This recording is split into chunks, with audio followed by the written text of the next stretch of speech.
കൃഷ്ണ ഗുരുവായൂരപ്പ ശരണം. ഗുരുവായൂരപ്പൻ്റെ ഉച്ചപൂജ കളവാലങ്കാരം കഴിഞ്ഞു. നട തുറന്നു കേട്ടോ. ഇന്നിപ്പോൾ ഉത്സവം 3-ാം ദിവസമായി. ഓരോരോ തിരക്കുകളായി. എല്ലാ ദിവസവും ഉത്സവമല്ലേ അപ്പോൾ ഇനി നല്ല തിരക്കാണ്. രാവിലത്തെ പഴുക്കാമണ്ഡപവും വൈകുന്നേരത്തെ പഴുക്കാമണ്ഡപവും ഒക്കെ ആയി. ധാരാളം പരിപാടികളാണ് പുറത്ത് നടക്കുന്നതേ. കുളത്തിൻ്റെ അവിടെയും ഗുരുവായൂരപ്പൻ ഓഡിറ്റോറിയത്തിൽ അടിപൊളി സദ്യ, പുഴുക്കും കഞ്ഞിയും പുഴുക്കും, ശർക്കരപ്പൊടി, അതുപോലെ പപ്പടവും തേങ്ങാപ്പൂളും ഒക്കെ ആയിട്ടുള്ള ഗംഭീര സദ്യ. കാരണം സദ്യ എന്ന് തന്നെ പറയാൻ പറ്റുള്ളൂ. കാരണം കഞ്ഞിയും പുഴുക്കും എന്നൊക്കെ പറയണതൊക്കെ സദ്യ തന്നെയാണല്ലോ. അതേമാതിരി പകർച്ച കൊണ്ടുപോകാൻ തന്നെ അത്യാവശ്യം നല്ല തിരക്കാണ്. കുളത്തിൻ്റെ സാധാരണ അന്നലക്ഷ്മി ഹാളിലെ ചോറൂണിൻ്റെ അതിൽ അത്രയും തിരക്കാണ്. രാവിലെ തന്നെ 2 മണിക്കൊക്കെ തുടങ്ങിയ ക്യൂ നിൽക്കും. അതേമാതിരി വൈകുന്നേരത്തിനുള്ള ക്യൂ ഇപ്പോൾ ഓൾറെഡി നിന്ന് കഴിഞ്ഞു. എല്ലാവർക്കും ഗുരുവായൂരപ്പൻ്റെ ഈ ഉത്സവകാലം എന്താ വെച്ചാൽ ചുറ്റുവട്ടമുള്ള ആളുകൾക്ക് എല്ലാവർക്കും ഉള്ള ഭക്ഷണവും ഒക്കെ അവിടെ നിന്നാണ്. അപ്പോൾ നല്ല രസകരമായ കാലാവസ്ഥയാണ്. വൈകുന്നേരം തൊട്ട പരിപാടികൾ അങ്ങനെ. എന്തിനും എവിടേക്കും പോകേണ്ട ആവശ്യമൊന്നുമില്ല. ഒക്കെ ഗുരുവായൂർ തന്നെ, ഗുരുവായൂരപ്പൻ്റെ മുന്നിൽ തന്നെ ഉണ്ട്. കടന്നുറങ്ങാൻ മാത്രമേ വേണമെങ്കിൽ അതുള്ള സൗകര്യം അവിടെ ഉണ്ടല്ലോ. അപ്പോൾ എല്ലാവർക്കും നല്ല സന്തോഷമായ സമയമാണ്. നമ്മൾ ആദ്യം തന്നെ കിഴക്കേ നടയിലുള്ള ആ വലിയ ഗണപതി ക്ഷേത്രത്തിലൊന്ന് പോയിട്ട് വിഘ്നേശ്വരനെ ഒന്ന് പ്രാർത്ഥിക്കുക. വിഘ്നങ്ങളൊക്കെ അകറ്റിയിട്ട് നമുക്കിങ്ങനെ പോരാം. അങ്ങനെ ഗോപുരവാതിലൊക്കെ കടന്ന് നമ്മൾക്ക് ആ വാതിൽപ്പടി കയറുകയാണ്. വാതിൽപ്പടി കയറുമ്പോൾ ഇടത്തെ ഭാഗത്തൊന്ന് നോക്കിയിട്ട് മേൽപ്പത്തൂരിനെ ഒന്ന് സ്മരിക്കുക. അതേപോലെ വലതേ ഭാഗത്തേക്കൊന്ന് നോക്കിയിട്ട് ആ തൂണൊന്ന് നോക്കി തൊഴുക. നരസിംഹാവതാരം കാണിച്ചു കൊടുത്ത് തൂണൊന്ന് നോക്കി തൊഴുക. അങ്ങനെ വരുമ്പോൾ ശ്രീലകത്തേക്ക് ഇങ്ങനെ നോക്കുക. ശ്രീലകത്തേക്ക് നിന്ന് ആ നെയ്വിളക്കിൻ്റെ പ്രഭ ഇങ്ങനെ കാണുകയാണ്. അങ്ങനെ നോക്കി വരുമ്പോൾ കാലിങ്ങനെ നീട്ടി വെച്ചിട്ട് ഇരിക്കുകയാണ് പൊന്നുണ്ണി കേട്ടോ. ഒരു കാലൊന്ന് ഇങ്ങനെ പതുക്കെ ആക്കിയിട്ടുണ്ട്. വലത്തെ കാല് നീട്ടി വെച്ചിട്ടുണ്ട്. 2 കാലിൻ്റെയും കാൽപാദങ്ങൾ കാണാണ്ട്, ആ കാൽവളകൾ കാണാണ്ട്, പട്ടുകോണൊക്കെ ഇങ്ങനെ എടുത്തിട്ടുള്ള ആ പൊന്നുണ്ണിയാണ് ഇരിക്കുകയാണ്. അങ്ങനെ വലത്തെ കയ്യിൽ വെണ്ണക്കുട, ഇടത്തെ കൈ കൊണ്ടാണ് വാരി കഴിക്കുന്നത് കേട്ടോ. ഇടത്തെ കയ്യിൽ വലിയൊരു എണ്ണ ഉരുളയുണ്ട്. കുടത്തുനിന്ന് അങ്ങനെ വാരി കഴിക്കുകയാണ് ഇടത്തെ കൈ കൊണ്ട്. ഇന്നിപ്പോൾ ഇടങ്കോടനായിട്ടാണ് കഴിക്കുന്നത്. ഏതെന്നാ കിട്ടിയതെന്ന് നോക്കണ്ട, കിട്ടിയ കൈ കൊണ്ട് വാരി കഴിക്കുകയാണ്. അധികം വയസ്സൊന്നുമില്ലേ, ഒരു 1-1.5-2 വയസ്സിൻ്റെയൊക്കെ ചോടേ ഉള്ളൂ. നല്ല കുമ്പയൊക്കെ ആയിട്ട് ഇങ്ങനെ കുമ്പയമിൽ പിന്നെ എന്താ പറയുക, മാങ്ങാമാലയൊക്കെ ഇങ്ങനെ കാണാണ്ട് കഴുത്തിലുള്ളത്. അതേപോലെ വളയം പോലത്തെ മാല ഉണ്ട്. പിന്നെ കൈവളകൾ ചാർത്തിയിട്ടുണ്ട്, തോൾവളകളുണ്ട്. വളരെ മനോഹരമായിട്ടുള്ള നല്ലൊരു പൊന്നിൻ്റെ ഗോപീതിലകം വെച്ചിട്ടുണ്ട്. പീലിത്തിരിമുടി ഇങ്ങനെ കെട്ടിയിട്ടുണ്ട്. നല്ല രസമാണ്. വലിയ ആളായിട്ടാണ് ഇരിക്കണത്. കാലൊക്കെ നീട്ടിയിട്ട്, ഒരു കാല് നീട്ടിയിട്ട്, എന്നിട്ട് ആ കിട്ടിയ കൈ കൊണ്ട് ഇങ്ങനെ ആ വെണ്ണ കഴിക്കുക, വെണ്ണക്കണ്ണൻ. എന്താ രസമെന്നറിയും. അപ്പോൾ ശ്രീലകത്തേക്ക് നോക്കിക്കോളൂ എല്ലാവരും. നമ്മളിപ്പോൾ സോപാനപ്പടിയിൽ വന്നിട്ട് ശ്രീലകത്തേക്ക് നോക്കുകയാണ് കേട്ടോ. എല്ലാവരും നോക്കിക്കോളൂ. ഗുരുവായൂരപ്പൻ്റെ ആ ചതുർബാഹുവായ വിഗ്രഹത്തിലത്തെ ഇരിക്കുന്ന വെണ്ണക്കണ്ണനെ, കാല് നീട്ടിയിരിക്കുന്ന വെണ്ണക്കണ്ണനെ മനസ്സിലിങ്ങനെ ആരാധിക്കുക. അങ്ങനെ പ്രാർത്ഥിക്കുമ്പോൾ തന്നെ അത് നമ്മളെ മനസ്സിലേക്ക് എത്തും. നമ്മൾ ഗുരുവായൂരാണെന്ന് ചിന്തിക്കുക. അങ്ങനെ അവിടെ നിന്ന് തൊഴുക. അതേപോലെ വലിയ 2 ഉണ്ടമാലകളുണ്ട്. തെച്ചിയും തുളസിയും വെളുത്ത പൂവായിട്ടുള്ള 2 അതേമാതിരി തിരുമുടി മാലകളുണ്ട്. പിന്നെ മുകളിൽ വിധാനമായിട്ട് 2-3 തുളസിമാലയുണ്ട്, ഒരു താമരമാലയുണ്ട്. ചാർത്തിയിട്ട് ആ ശ്രീലകം മുഴുവൻ ആ പ്രകാശവും ഒക്കെ ആയിട്ട് നല്ല രസമാണ്. കാണാനൊന്നും യാതൊരു ബുദ്ധിമുട്ടുമില്ല. അപ്പോൾ എല്ലാവരും കണ്ടു തൊഴുതോളൂ. അത് കഴിഞ്ഞാൽ നമ്മളിങ്ങനെ പോരുമ്പോൾ തിടപ്പള്ളി നോക്കി തൊഴാം. തിടപ്പള്ളിയിൽ രാവിലത്തെ ഗണപതി ഹോമവും ഭഗവാന് നേദ്യം തയ്യാറാക്കുന്നതായ വളരെ പ്രധാനപ്പെട്ട തിടപ്പള്ളിയാണ്. അപ്പോൾ നോക്കി തൊഴുക. അതേപോലെ ബലി തൂവുന്ന അഗ്നികോണിലേക്കൊന്ന് നോക്കി തൊഴുക. അങ്ങനെ വരുമ്പോൾ ആ സപ്തമാതാക്കളെയൊക്കെ ഒന്ന് കണ്ട് തൊഴുക. അതിനുശേഷം വിഘ്നേശ്വരൻ്റെ അടുത്തേക്ക് വരിക. വിഘ്നേശ്വരനെ കാണാം, സരസ്വതി ദേവീനെ കാണാം. വിഘ്നേശ്വരനെന്ന കൊമ്പും തുമ്പി കൈയൊക്കെ ഇങ്ങനെ ചന്ദനം കൊണ്ട് ഇങ്ങനെ ചാർത്തി നല്ല രസമായിട്ടാണ്.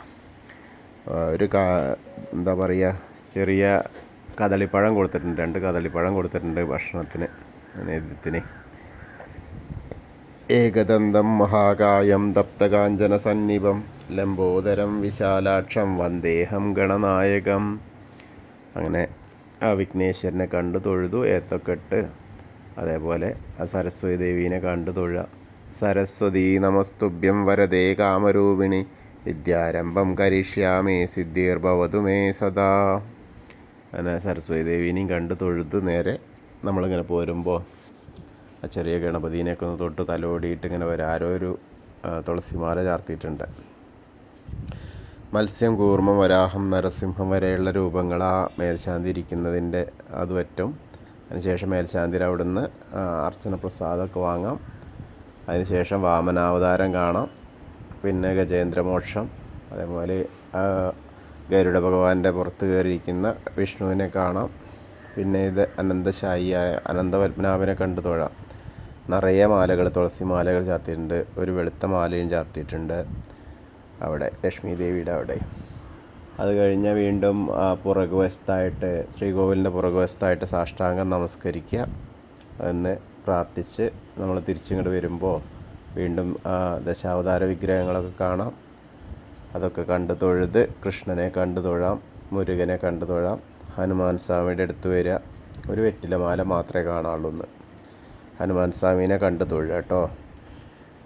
ത്വമസ്മിൻ കാര്യനിര്യാഗേ പ്രമാണം ഹരിസത്തമ ഹനുമാൻ യജ്ഞമാസ്തായ ദുഃഖക്ഷയകരോ ഭവ മനോജവം മാരുതതുല്യവേഗം ജിതേന്ദ്രിയം ബുദ്ധിമതാം വരിഷ്ഠം വാതാത്മജം വാനരയൂതമുഖ്യം ശ്രീരാമദൂതം ശിരസാ നമാമി.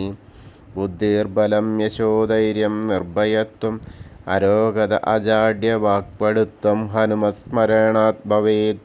ഓം നമോ ഭഗവതേ ആഞ്ജനേയായ മഹാബലായ സ്വാഹ.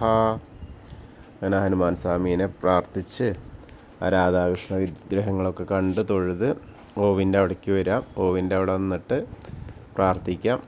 അത് കഴിഞ്ഞാൽ നേരെ കുറച്ചും കൂടി വടക്ക് പടിഞ്ഞാറേ മൂലയിലേക്ക് നോക്കിയാൽ നമ്മുടെ പൊന്നുണ്ണിക്കണ്ണൻ നിൽക്കുന്നതായിട്ട് താമരക്കണ്ണൻ, കൽപ്പകവൃക്ഷത്തിൻ്റെ ചുവട്ടിലിരിക്കുന്ന താമരക്കണ്ണനെ കണ്ടു തൊഴാം. അതിനുശേഷം വീണ്ടും ഓവ് മുറിച്ച് കിടന്നിങ്ങോട്ട് വന്ന ആ ഗ്രില്ലിൻ്റെ അവിടെ നിന്ന് മണിക്കിണർ നോക്കി കാണാം. അതേപോലെ നൃത്താറയിലേക്ക് നോക്കിയിട്ട് നമ്മുടെ പൊന്നുണ്ണിക്കണ്ണൻ നൃത്തം ചെയ്യുന്നതായിട്ട്, ആ വെണ്ണക്കണ്ണൻ നീതി രൂപത്തിലാണ് നമ്മൾ നൃത്തം ചെയ്ത് നിൽക്കുന്നത് എന്ന് നമുക്ക് നമ്മൾ മനസ്സിൽ തോന്നുന്ന അതേപോലെ അങ്ങനെ ചിന്തിച്ചാൽ അവിടെ നൃത്തം ചെയ്യുന്നതായിട്ട് കാണാം. അത് കണ്ട് കുറൂരമ്മേനെയും നാരദരെയും കൃഷ്ണാട്ട വിഗ്രഹമൊക്കെ കണ്ട് തൊഴുത് വടക്കേ നടയിലൂടെ പുറത്തേക്ക് വന്ന് വീണ്ടും ആ പ്രസാദം കൊടുക്കുന്ന സ്ഥലത്ത് വന്ന് ചന്ദനവും തീർത്ഥമൊക്കെ വാങ്ങാം. അങ്ങനെ വരുമ്പോൾ ഇടത്തരികത്ത് കാവിലെ ഭഗവതിയെ കണ്ട് തൊഴാം. ആ ഉത്സവത്തിൻ്റെ പ്രതീകമായിട്ട് തന്നെ ഇന്നിപ്പോൾ നല്ല രസമായിട്ട് തന്നെ ചാർത്തിയിട്ടുണ്ട്. സർവമംഗളമാംഗല്യേ ശിവേ സർവാർത്ഥസാധികേ ശരണ്യേ ത്രയംബകേ ഗൗരി നാരായണി നമോസ്തുതേ. അങ്ങനെ കണ്ട് തൊഴുത് അങ്ങനെ കോർണറിലെത്തുമ്പോൾ മമ്മിയൂരപ്പനെ സ്മരിക്കുക. നമശിവായ നമശിവായ നമശിവായ എന്നുള്ള പഞ്ചാക്ഷരി മന്ത്രം ജപിക്കുക. മമ്മിയൂരപ്പനെ മനസ്സാ സ്മരിക്കുക. അപ്പം അത് കഴിഞ്ഞാൽ നേരെ കൊടിമരത്തിൻ്റെ അവിടെ വന്ന് വീണ്ടും ശ്രീലകത്തേക്ക് നോക്കിയാൽ നമ്മുടെ കാലൊക്കെ നീട്ടിയിരിക്കുന്ന ആ ചെറിയ പൊന്നുണ്ണി വെണ്ണക്കണ്ണനെ കണ്ട് തൊഴാം. അവിടെ നമസ്കാരമൊക്കെ കഴിഞ്ഞ് നേരെ കൂത്തമ്പലത്തിലേക്ക് വരാം. കൂത്തമ്പലത്തിൻ്റെ അവിടെ വന്നിട്ടൊന്ന് തൊഴാം. അതിനുശേഷം ഇന്നിപ്പോൾ അയ്യപ്പസ്വാമിയുടെ അവിടെയാണെങ്കിൽ ഇന്ന് ശുദ്ധിയായിരുന്നു രാവിലെ. അപ്പോൾ അതിൻ്റെ കുറച്ച് അവിടേക്ക് അടുത്തേക്ക് വിടില്ല ഭക്തജനങ്ങളെ. അപ്പോൾ അവിടുന്ന് എന്നാലും നോക്കി കാണാം. അയ്യപ്പസ്വാമീനെ കാണുക, തൊഴുക. ഭൂതനാഥ സദാനന്ദ സർവഭൂതദയാപര രക്ഷ രക്ഷ മഹാബാഹു ശാസ്തേ സ്തുഭ്യം നമോ നമ.